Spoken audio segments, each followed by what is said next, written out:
শুক্রবার একটি মামলার জন্য কৃষ্ণনগর জেলা আদালতে হাজিরা দেওয়ার কথা ছিল কৃষ্ণনগরের সাংসদ মহুয়া মৈত্রের। সেদিন মহুয়াকে লক্ষ্য করে আদালত চত্বরে ডিম এবং টমেটো ছুটতে জড়ো হয়েছিলেন বিজেপির মহিলা কর্মীরা। এই খবর সোশ্যাল মিডিয়ায় ভাইরাল হতেই প্রতিক্রিয়া দিলেন কৃষ্ণনগরের সাংসদ মহুয়া মৈত্র। উপস্থিত সমস্ত বিজেপির মহিলা কর্মীদের উদ্দেশ্যে মহুয়া জানান, উপস্থিত কয়েকটি বিজেপি কর্মীর বিরুদ্ধে তিনি থানায় অভিযোগ দায়ের করবেন। থানায় অভিযোগ না নিলে হাইকোর্ট অথবা সুপ্রিম কোর্ট পর্যন্ত টেনে নিয়ে যাবেন বলেও জানিয়ে দেন তিনি। কোন কোন ধারায় তাদের বিরুদ্ধে মামলা করবেন সেটাও কিন্তু সোশ্যাল মিডিয়ায় তিনি জানিয়ে দিয়েছেন।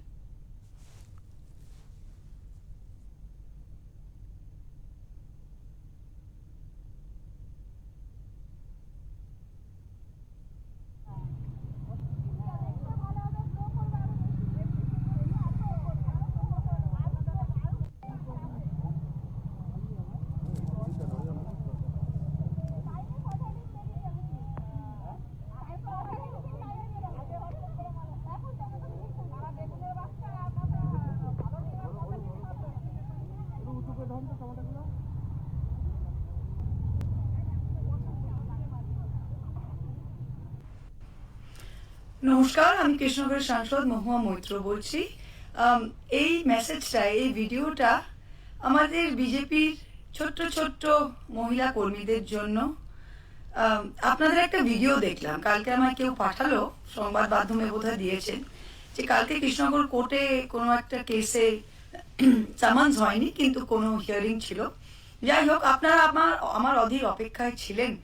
আপনাদের প্রত্যেকটার মুখ দেখা যাচ্ছে। আচ্ছা, এই বিজেপির মহিলা কর্মীদের আমি বলতে চাই যে আপনাদের তো বিজেপির দাদারা তাতিয়েছে, বলেছে যান যান, হিরোইন হবেন, হাতে ডিম টিম নিয়ে অপেক্ষা করুন, মহুয়া মৈত্র আসবেন। মহুয়া মৈত্র হতে পারবেন না, কিন্তু মহুয়া মৈত্রের দুটো ডিম ছুঁড়ে যদি আজকে হিরোইন হয় তাহলে খুব ভালো।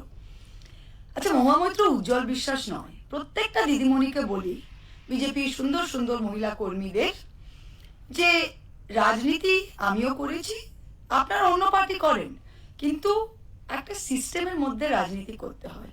আমি এমএলএ হয়েছি, এমপি হয়েছি, কোনোদিন কোনো বিজেপি কর্মী পর্যন্ত, কোনো নেতা পর্যন্ত, শুভেন্দু অধিকারী এসে মিটিং করেছেন কৃষ্ণনগরে, আমাকে অনেক বলেছে পাল্টা মিটিং করো, অনেকে বলেছিল আপনি কালো পতাকা দেখান, আমি বলেছিলাম না, সবার গণতান্ত্রিক অধিকার, এসে মিটিং করবে যাবে, কোনো প্রবলেম নেই। তা আপনাদের মুখ তো দেখা যাচ্ছে, আমি তো উজ্জ্বল বিশ্বাস নই, আপনাদের মুখ দেখা যাচ্ছে। আপনারা যে আমার জন্য অপেক্ষা করছেন হাতে ডিম নিয়ে, প্রত্যেকটার মুখ দেখা যাচ্ছে। You can be recognised, you can be identified. এখন আমি কি করব? আমি তো এফআইআর করব।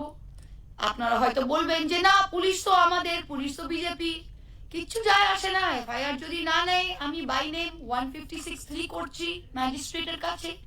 ম্যাজিস্ট্রেট যদি না শুনে, সেটা আমি হাইকোর্ট করব। হাইকোর্ট যদি না করে, আমি সুপ্রিম কোর্ট করব। তাই প্রত্যেকটা মহিলা, আপনারা যে ডিম নিয়ে 2 মিনিটের জন্য হিরোইন হতে সেজেছিলেন, আপনাদের কিন্তু আগামী 3 বছর কোর্টে হাজিরা দিতে হবে। তখন কিন্তু কোনো বিজেপির দাদারা আপনাদের বাঁচাবে না।